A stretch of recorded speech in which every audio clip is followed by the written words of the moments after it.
तो बड़ी खबर राहुल गांधी को लेकर, जहां पर सुप्रीम कोर्ट ने राहुल गांधी को फटकार लगाई है। चीन को लेकर दिए गए बयान पर सुप्रीम कोर्ट ने राहुल गांधी को लताड़ा है। सुप्रीम कोर्ट ने कहा कि अगर आप सच्चे भारतीय हैं तो आप ऐसा नहीं कहेंगे।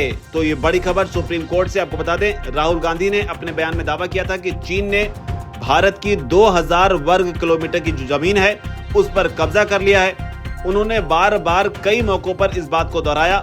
जो बात उन्होंने कही उसमें उन्होंने एक पूर्व सेना अधिकारी के हवाले से यह दावा किया, लेकिन इस बयान के बाद जो है विवाद खड़ा हुआ। इस विवाद के बाद मामला जो है वो सुप्रीम कोर्ट तक पहुंचा। उत्तर प्रदेश की सरकार ने उनके खिलाफ मानहानि का केस जो है वो दर्ज किया था। सुप्रीम कोर्ट में जब सुनवाई हुई तो यहाँ पर राहुल गांधी से कई सारे तल्ख सवाल किए गए, और न सिर्फ सवाल किए गए बल्कि उन्हें उनके इस बयान के लिए सुप्रीम कोर्ट से भी फटकार सुननी पड़ी है। कोर्ट ने राहुल गांधी से पूछा कि ये जानकारी आपको कहां से मिली। साथ ही जो रिपोर्ट आ रही उसके मुताबिक कोर्ट ने साफ किया कि वो इस बयान को सही नहीं मानते और राहुल गांधी को भविष्य में ऐसी बातें करने से बचना चाहिए। सुप्रीम कोर्ट ने इस मामले पर सख्त टिप्पणी करते हुए उनकी बात को बेहद गंभीरता से लिया।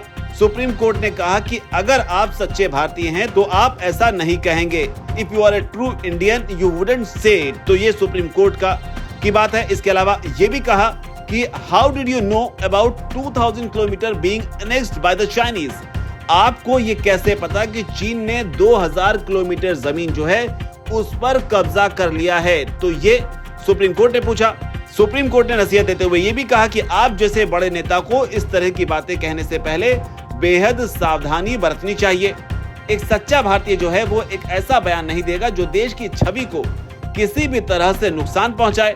हालांकि बड़ी बात इसमें यह भी रही कि जो मानहानि का मामला था इस पर जो कार्रवाई है उस पर फिलहाल कोर्ट ने रोक लगा दी है।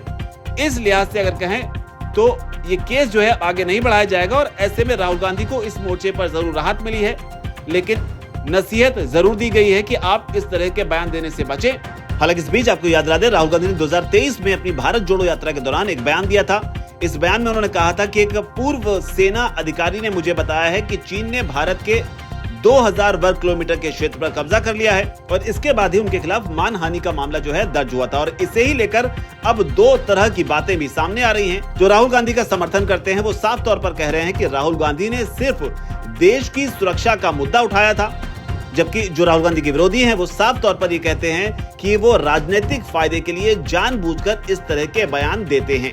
हालांकि ताजे मामले में भी देखें तो डोनाल्ड ट्रंप ने जब डेड इकोनॉमी जैसे शब्द का इस्तेमाल भारत के लिए किया था, तब भी राहुल गांधी ने ये सोचे बगैर कि ये भारत के लिए इस्तेमाल किया गया डेड जैसा शब्द है, उसमें डोनाल्ड ट्रंप का समर्थन कर दिया था। जबकि राहुल गांधी के पार्टी के ही वरिष्ठ नेता जैसे कि शशि थरूर और राजीव शुक्ला, उन्होंने राहुल गांधी के बयान को ही गलत बता दिया था। शशि थरूर के अपने राजनीतिक कारण हो सकते हैं राहुल गांधी के बयान को गलत बताने के, लेकिन राजीव शुक्ला ने जब ये कहा कि नहीं, भारत की इकोनॉमी बिल्कुल भी डेड इकोनॉमी नहीं है, तो ऐसे में साफ तौर पर यह संदेश गया कि राहुल गांधी ने जो बयान दिया वो शायद सही नहीं था। लेकिन अब सुप्रीम कोर्ट ने यह साफ कर दिया है कि एक सच्चा देशभक्त इस तरह की बात जो है वो नहीं कह सकता है।